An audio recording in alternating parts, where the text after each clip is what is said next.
আসসালামু আলাইকুম, welcome back to my channel. আশা করছি সবাই ভালো আছেন। আলহামদুলিল্লাহ আমরাও সবাই ভালো আছি। চলে আসলাম আর একটি নতুন ব্লগ ভিডিও নিয়ে। আশা করছি সবার ভালো লাগবে। ভালো লাগলে চ্যানেলটি সাবস্ক্রাইব করে দিবেন, লাইক কমেন্ট শেয়ার করে চ্যানেলটির পাশেই থাকবেন। তো আজকে চলে আসলাম একটি রান্নাবান্না নিয়ে। এখানে আমি রান্না করছি ভৌভাত। এই রান্নাটাকে আমাদের অঞ্চলে ভৌভাত বলা হয়, জানি না কার অঞ্চলে কি বলা হয়, কমেন্ট করে জানাতে পারেন। তো এখানে আমি আলু সিদ্ধ করে নিয়েছিলাম। তারপরে এখানে আমি চালগুলোকেও ধুয়ে নিয়েছি, ধুয়ে ভালোভাবে পানি ঝরিয়ে নিয়েছি। আর সামান্য পরিমাণ কয়টা মসুর ডাল দিয়েছিলাম।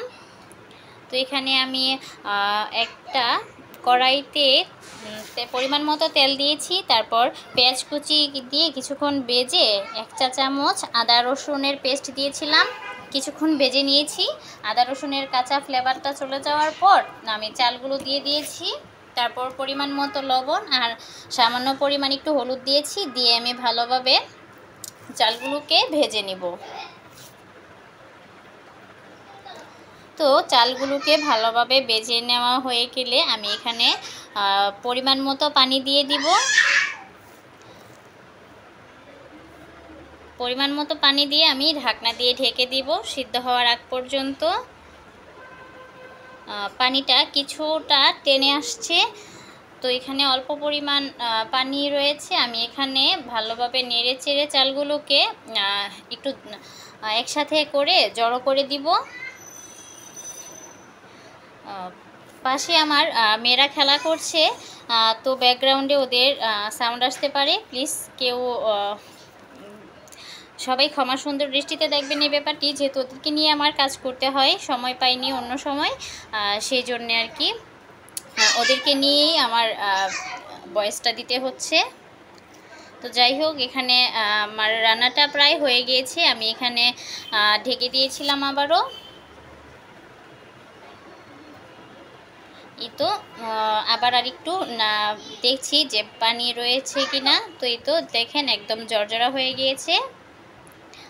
এই ভাতটি না এমনিতেই খুব ভালো লাগে। তো আমার হাজব্যান্ড এটা আলুর ভর্তা, শুটকির ভর্তা দিয়ে বেশি খেতে পছন্দ করে। আমি আজকে আর শুটকির ভর্তা করিনি, ফ্রিজে ছিল, তো ওটাই নামিয়ে নিব। আর হচ্ছে এখানে আলুর ভর্তা করে নিব। তো আজকের আলুর ভর্তাতে আমার বানাতে হেল্প করবে আমার হাজব্যান্ড। মাঝে মাঝে হাজব্যান্ডকে দিয়ে কাজ করে খেতে একটু ভালোই লাগে। কে কে করেন আমার মতো জানাতে পারেন। আসলে সব সময় তো মানে সুযোগ করে হয়ে ওঠে না। অবশ্য আমার হাজব্যান্ড রান্না করতে পছন্দ করে, মোটামুটি সে পারে। আগে দেখা যেত প্রায়ই আমরা দুইজন ইফতারিতে ইফতার বানাতাম বা বিশেষ কিছু রান্না করলে দুজন মিলিয়ে করতাম। তো ওর হাতে রান্নাও মাশাল্লাহ খুব মজার হয়। তো এই তো অফিস থেকে এটা হচ্ছে রাতের ভিডিও।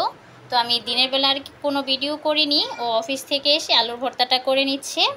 এখানে আজকে আমি 2 রকমের মরিচ দিয়েছি। শুকনা মরিচ পর্যাপ্ত পরিমাণ ছিল না, সেজন্য আমি এখানে 3-4টা কাঁচা মরিচ দিয়েছি আর শুকনো মরিচ দিয়েছি। এই তো তারপরে হচ্ছে পেঁয়াজ কুচির সাথে অল্প পরিমাণ ধনেপাতাও দিয়েছিলাম। ও ভর্তাটা বানিয়ে নিচ্ছে। তারপর এখানে অল্প পরিমাণ সরিষার তেলও দিয়ে নিচ্ছে। আসলে খুবই মজা হয়েছিল, খুব তৃপ্তি করে খেয়েছি আমরা। মাঝে মাঝে এই ধরনের খাবার দেখা যায় কি অন্যান্য রিচ খাবারের থেকে এ ধরনের খাবারগুলো তৃপ্তি করে মানে পেট মন ভরে খাওয়া যায়। আজকের ভিডিওটি এখানেই শেষ করছি। আল্লাহ হাফেজ।